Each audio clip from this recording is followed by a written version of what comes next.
टोटलोको फुलको रुखमा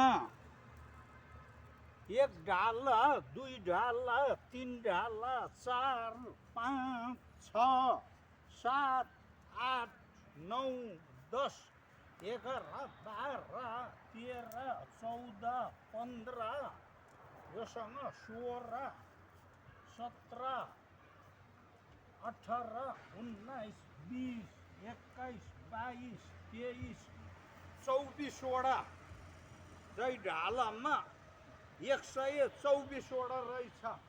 मैले यस्तो गरेर भर्याङ थापेर यस्तो गरी झार्नुपर्छ। अस्ति पुस 24 गते झारेको चाहिँ 7वटा हाँगा थियो, 7वटा झुप्पामा 55वटा, यसमा 24वटा ढालामा 124वटा रहेछ। भविष्यमा मेरो कर्णधार सन्तानहरूले मैले जस्तो गरी यो फुल टोटलोको फुल टिपेर बुद्ध गए दोर्जे दिन रम्फू, सिङताम, सिक्किम, रुम्तेक गुम्बा, स्वयम्भू, फर्पिङ, बौद्ध, नम्बुद्धमा बाँडेर दियोस्। यो फुल टिप्नु मामुली छैन। यस्तो भर्याङ चढेर जानुपर्छ।